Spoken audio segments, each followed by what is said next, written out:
Halo, kembali bersama saya. Kali ini kita akan belajar matematika dengan materi yang akan saya bawakan, yaitu tentang dimensi 3. Sebelumnya jangan lupa like dan subscribe serta komennya untuk video-video berikutnya. Ayo kita belajar sama-sama. Dimensi 3. Silahkan tulis sedikit. Dimensi 3 adalah bentuk dari benda yang memiliki panjang, lebar, dan tinggi. Bentuk dari benda yang memiliki panjang, lebar, dan tinggi. Dimana dimensi 3 ini juga sering disebut dengan bangun ruang. Seperti ini.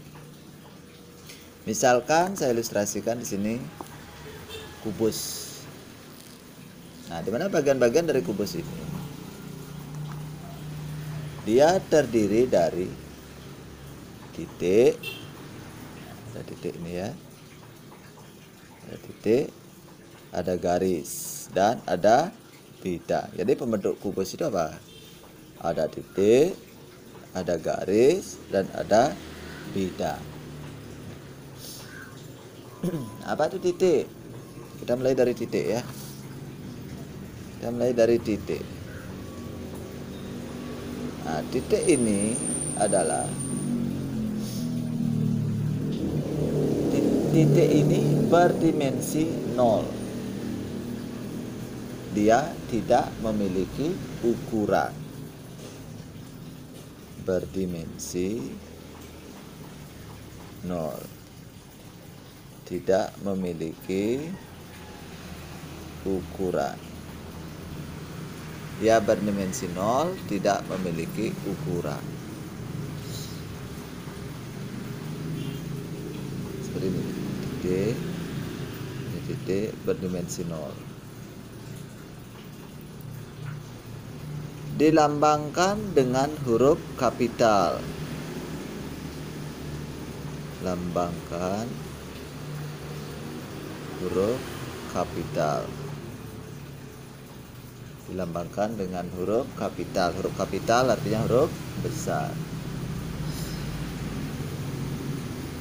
Dia bisa terletak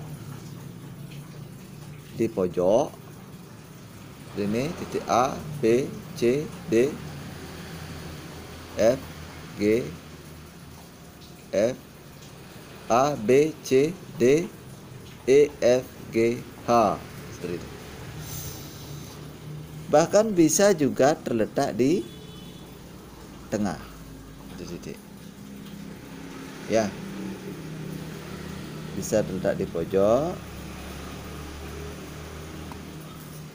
di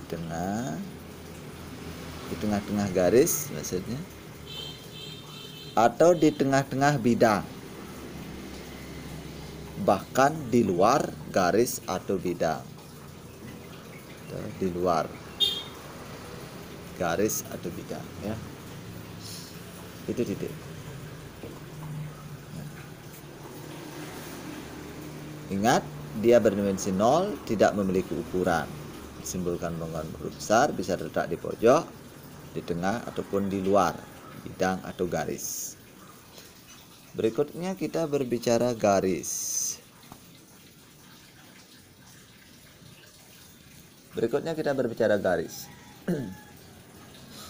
Nah, sekarang kita perhatikan nih. Rusuk AB, BF, BC, CD, AD, EA, EH, dan seterusnya. Itu yang disebut dengan rusuk. Di mana rusuk AB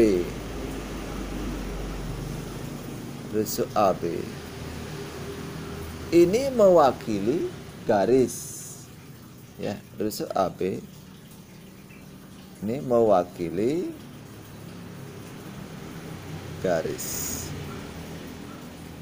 BC mewakili garis BC. Ini garis AB ya. Terus AD dan seterusnya. Ya. Berikutnya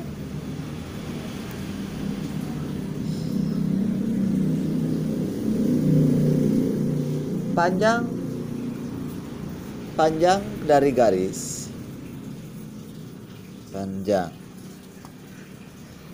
panjangnya tak hingga.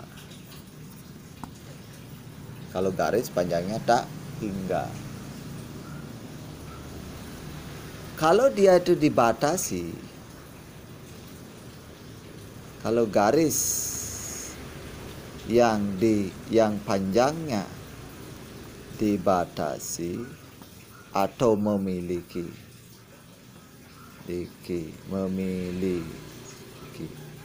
panjang, maka disebut apa?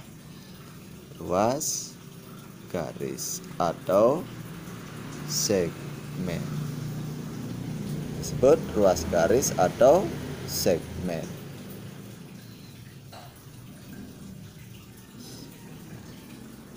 Sudah? Seperti garis yang panjangnya dari A ke B, ini disebut ruas garis atau segmen dari A ke B, dan seterusnya. Ya, itu garis. Sekarang kita berbicara bidang. Ini secara garis besar dulu, nanti secara detailnya akan kita jelaskan selanjutnya. Parsub bidang. Bidang ini termasuk bangun dimensi 2. Dimensi 2. Bidang termasuk bangun dimensi 2.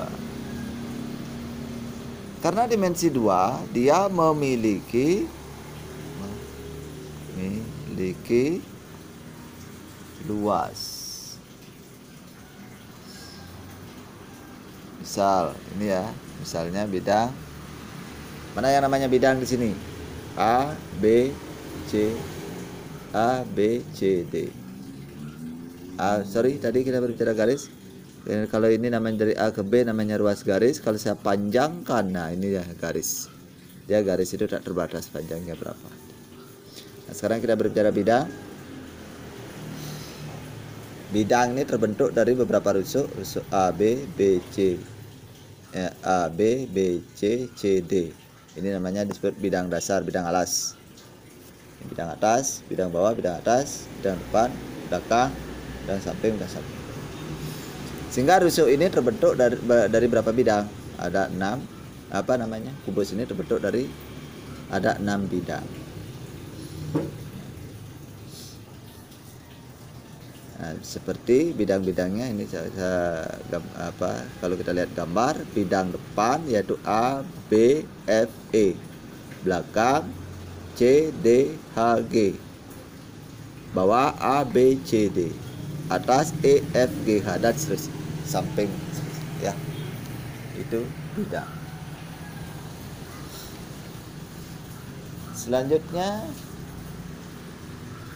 kita berbicara yang A, hubungan antara unsur-unsur dalam bangun datar. Dalam bangun datar.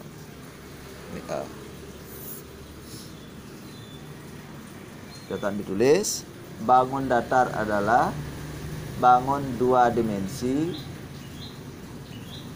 yang hanya memiliki panjang dan lebar, yang dibatasi oleh garis lurus atau lengkung. Sekarang nomor 1 bahasanya jarak pada bangun datar.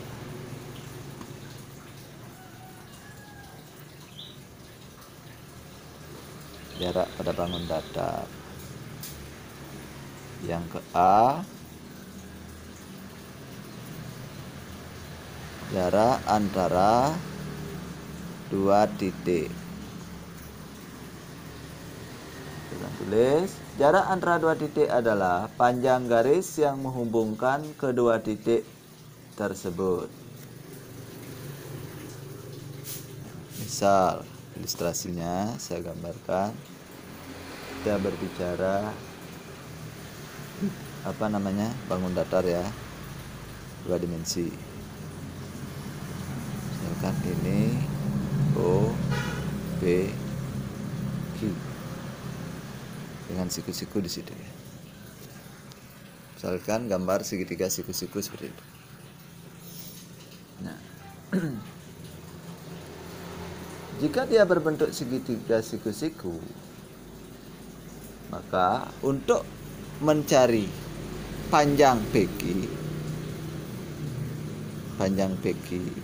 ini bisa dicari dengan menggunakan rumus teorema Pythagoras, yaitu akar kuadrat dari panjang sisi samping ditambah dengan panjang sisi samping berikutnya ini dengan ini gitu ya.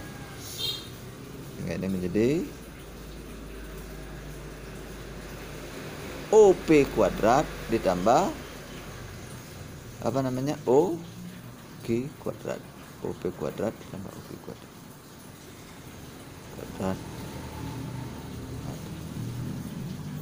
Nah, ini namanya, ini yang disebut dengan rumus Pythagoras. Rumus Pythagoras. Itu ya. Yang disebut dengan rumus Pythagoras.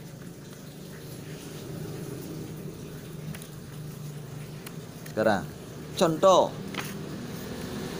di sini, taruh di atasnya supaya pembelajarannya nyambung. Contoh,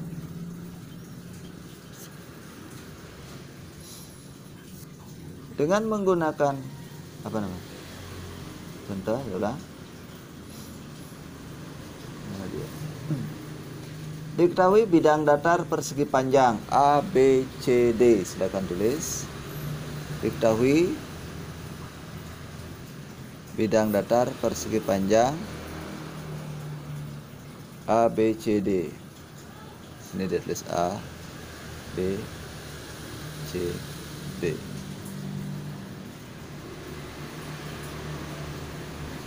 Memiliki panjang 12 cm. Ini sama di atas 12 ya. Dan lebar 5 cm. Seperti pada gambar. Tentukan jarak titik B ke D. Tentukan jarak BD. Ini dia ya yang diminta. Ingat di sini ada Pythagoras seperti itu. Sehingga BD sama dengan akar ini dah CD kuadrat ditambah BC kuadrat ini dengan ini.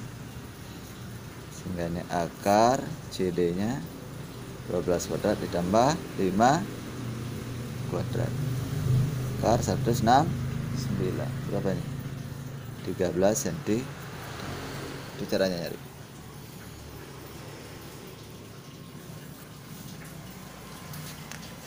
Seperti itu dia. Berikutnya, jarak titik ke garis. Berikutnya adalah yang ke B, tadi yang A, jarak antara dua titik.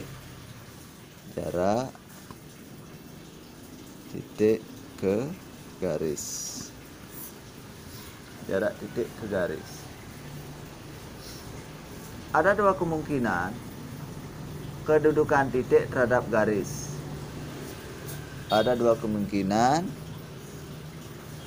kedudukan titik terhadap garis. Yang pertama, terletak, yaitu yang pertama terletak pada garis. Ini dia. Seperti ini. Yang kedua, terletak di luar garis. Seperti ini dia. Tuh ya. Seperti itu deh.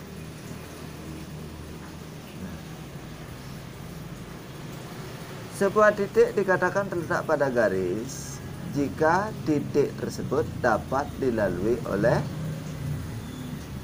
garis. Dia terletak pada garis jika dilalui oleh garis.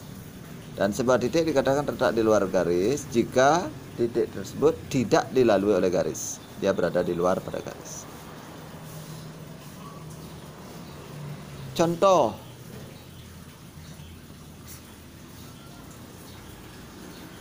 Contoh, diketahui segitiga sama sisi. Segitiga sama sisi. Ini sama-sama ya. Segitiga sama sisi KLM. Diketahui segitiga sama sisi KLM dengan panjang masing-masing sisi 6 cm. Berarti 6 juga di sini.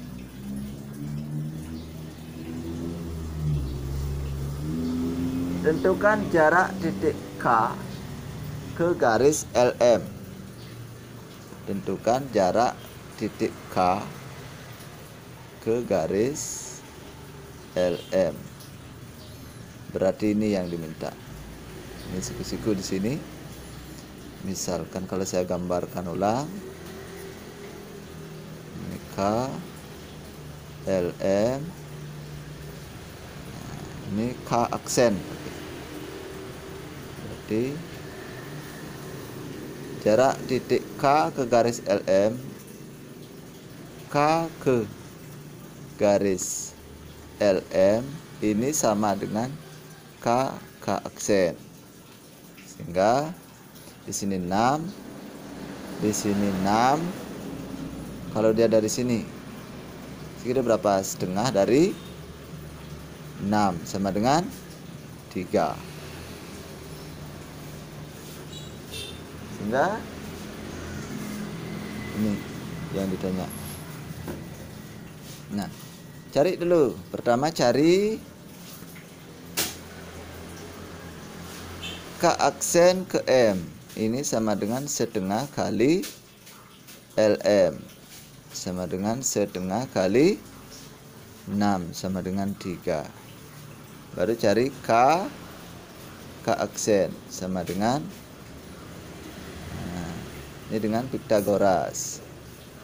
Ingat, ini MK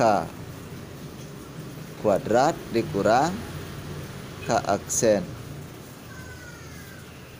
M kuadrat akar 6 kuadrat dikurang 3 akar 36 kurang 9. 36 kurang 9 berapa ya? 36 dikurang 9, 16, 7, 27 ya? 27. Ya, benar. Akar 27. Akar 27 3 kali 3 kali 3 9 kali 3 berarti 3 akar 3. Ini 3 akar 3 cm. 3 akar 3 cm. Seperti itu caranya. Seperti itu caranya. Nah, untuk selanjutnya saya ada soal. Silakan dipelajari di orat-orat, siapa tahu bermanfaat. Nah, ini soalnya. Perhatikan gambar, itu gambar trapesium. Ini tentukan A jarak titik N ke garis KL, B jarak titik O ke titik M. Jika diketahui, soal nomor 1 jawabannya AB, 2AB, 3AB, 4AB. Jika diketahui bla bla bla seperti itu. Ya. Itu lagi sekali. Ya. Ya, seperti itu. Demikian pertemuan kita untuk kali ini. Semoga bermanfaat. Sebelumnya saya mohon maaf jika ada salah kata atau salah dalam pengertian. Akhir kata, saya ucapkan terima kasih. Bye-bye.